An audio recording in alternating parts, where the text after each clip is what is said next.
РФ отправили в нокаут. Поражение на еще одном фронте. Лавров вынужден признать то, что Москва скрывала почти год. Наступление остановилось. Причины провала просто унизительны. Кремль срочно прячет остатки флота. Украина парализовала сразу 2 акватории. Россия помогает убивать американцев. Ценные данные переданы главному врагу США.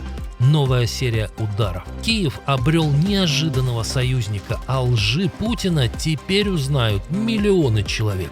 Об этих и других событиях к вечеру четверга, 23 июля. Пока другие еще думают, о чем рассказать, у нас уже все готово. С Нехта вы всегда на шаг впереди. Пипец горит. Это не канистры. Это ихняя база горит. Воронеж, Татарстан, Башкирия и не только полыхает по всей России. Украинские беспилотники в этот раз добрались до очередных важных объектов. В Ульяновской области целью стал нефтеперерабатывающий завод компании NS Oil в поселке Новоспасское. Губернатор подтвердил атаку и факт пожара на предприятии. Пылает он, и лес горит там, наверное, и В Башкортостане после удара загорелась линейная производственно-диспетчерская станция Субханкулова, через которую нефть поступает на уфимские НПЗ и в экспортные трубопроводы. В Воронежской области губернатор подтвердил повреждение складов 2 маркетплейсов, не назвав их владельцев. К сожалению, у нас есть пострадавшие и серьезные последствия. Обо всем сообщим после окончания работы оперативных служб. По данным мониторинговых каналов и открытых источников, один из пострадавших объектов может принадлежать Wildberries. Было. Это ВБ было. В результате падения одного из беспилотников также загорелся жилой дом. По сообщениям властей, погиб 3-летний ребенок, его родители получили ранения. В Казани, по утверждениям Минобороны России, беспилотники были сбиты на подлете к городу. Местные жители сообщали, что предполагаемой целью также мог стать склад Wildberries. Однако официального подтверждения этому нет. Еще один удар по Кремлю нанесли сегодня не дроны. Он был не громким, но, возможно, более мощным. Он произошел на другом фронте, дипломатическом. Впервые почти за год Марко Рубио согласился встретиться с Сергеем Лавровым лично. Переговоры, если их можно так назвать, длились всего 35 минут. О духе этой встречи на полях саммита АСЕАН в столице Филиппин можно судить по напыщенному сообщению российского МИДа. При обсуждении украинской проблематики Сергей Викторович Лавров довел до американского коллеги информацию о реальном положении дел на линии боевого соприкосновения и акцентировал недопустимость дальнейшей накачки киевского режима вооружениями и в целом дестабилизирующей политики европейских стран, до сих пор стремящихся нанести России стратегическое поражение. Похоже, Лавров давно не смотрелся в зеркало и забыл, что он никакой не Молотов и даже не Громыко, а путинская Россия никак не тянет на роль СССР. Но есть важный нюанс. Из этого претенциозного сообщения МИДа следует, что главный дипломат Москвы перестал называть то, что якобы обсуждалось в августе прошлого года на Аляске, договоренностями. Теперь это просто предложение. Наконец-то Лавров припомнил, что Рубио ранее опроверг, что в Анкоридже Трамп о чем-то договаривался с Путиным. А главное, что позже это признал и сам хозяин Кремля. А в Анкоридже действительно не было никаких договоренностей. До этого 9 месяцев Москва настаивала, что на Аляске были достигнуты какие-то договоренности.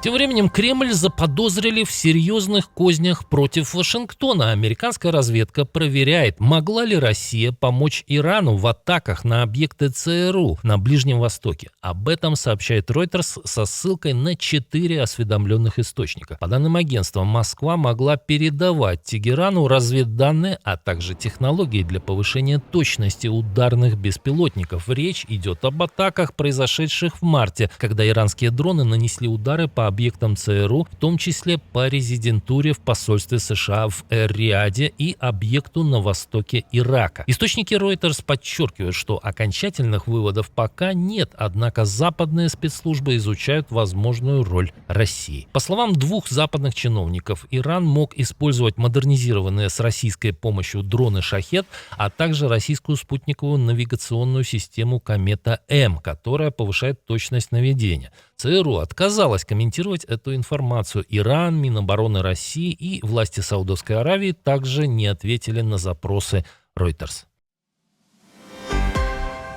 Блестящая операция сил беспилотных систем Украины «Молочка» заставила Москву прятать свой флот. Стало известно, что власти государства-агрессора ограничили работу крупнейшего морского порта из-за атак украинских дронов. Как сообщает Reuters, Новороссийск временно запретил вход и выход судов с полуночи до 5 утра, а это самый пик активности птичек Мадяра. По данным источников агентства, распоряжение передали судоходным компаниям устно, без официального документа. Днем порт продолжает работать в обычном режиме, а отгрузка зерна пока не нарушена. Новороссийск, расположенный на берегу Черного моря, обеспечивает около трети российского экспорта зерна, а также является ключевым маршрутом для вывоза нефти, металлов и контейнерных грузов. Ранее российские власти из-за атак украинских беспилотников были вынуждены ввести ограничения в Азовском море и Керченском проливе. СБС, ВСУ начали интенсивную охоту на российские танкеры, сухогрузы, баржи и паромы 1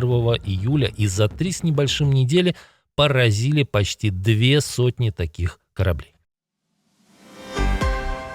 Но и страна-агрессор бьет все сильнее. Из-за ухудшения ситуации с безопасностью заход судов в украинские морские порты временно приостановлен. Об этом сообщил министр аграрной политики и продовольствия Украины Тарас Высоцкий.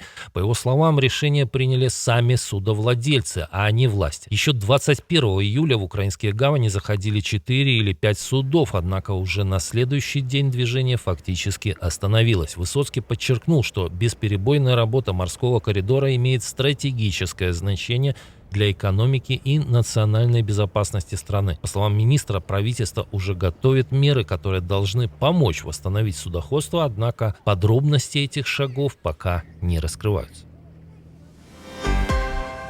Украина приобрела нового неожиданного союзника. Близкая к Дональду Трампу блогер Лора Лумер посетила Киево-Печерскую лавру и осмотрела Успенский собор, поврежденный российским ударом. После визита она заявила, что Россия воюет не только против Украины, но против христианского наследия.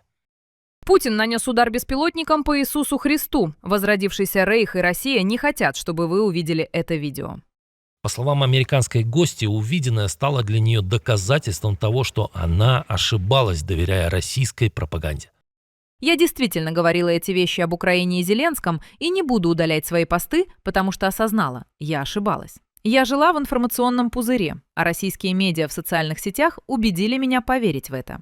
Во время поездки известная трампистка также посетила Бучу, где увидела фотографии убитых священников, братскую могилу жертв российской оккупации и встретилась с представителями служб, занимающихся возвращением украинских военнопленных. Кто же тогда нацисты? Мне годами лгали, я ошибалась.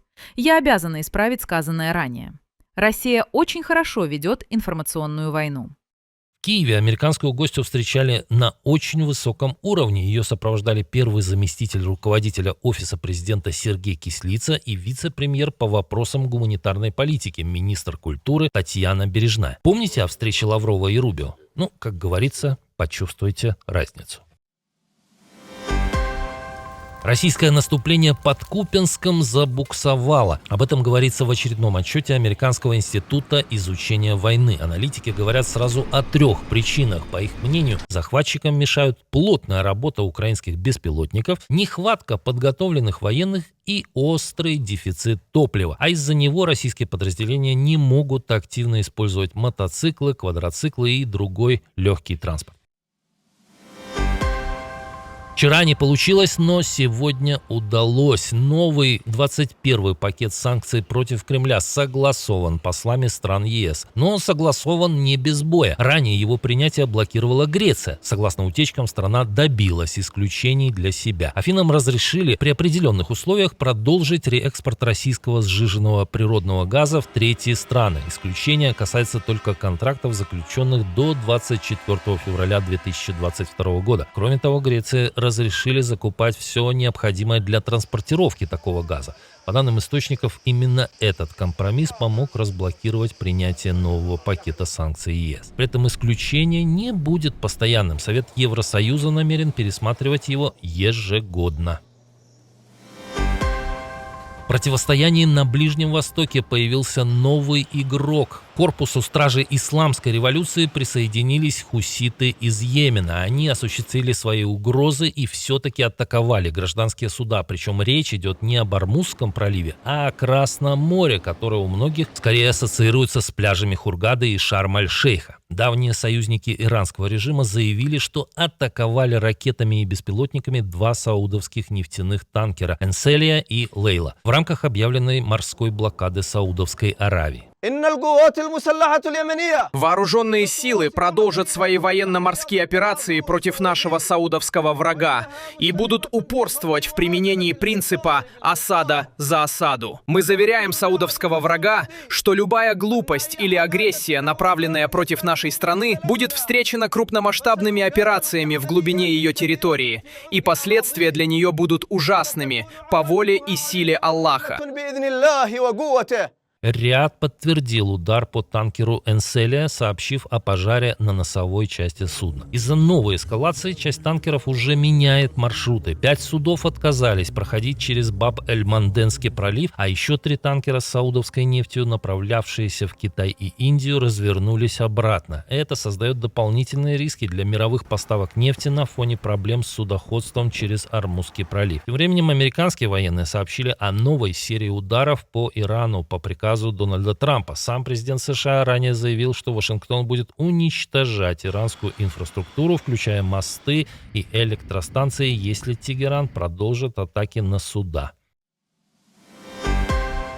Новый фильм Нолана, несмотря на первый кассовый успех после премьеры, вызвал новую волну споров. Но тут на сцене появился Илон Маск, предприниматель, который критиковал режиссера еще до премьеры, пообещал снять свою «Одиссею» с помощью искусственного интеллекта. По словам Маска, уже к концу этого года сервис Grok Imagine создаст полнометражную экранизацию поэмы Гомера. Маск утверждает, что фильм будет исторически достоверным и максимально близким к оригинальному произведению. В подтверждение своих слов бизнесмен опубликовал 3-минутный ролик, который, как утверждается, полностью создан искусственным интеллектом. На видео показана сцена встречи Одиссея с нимфой Калипсо.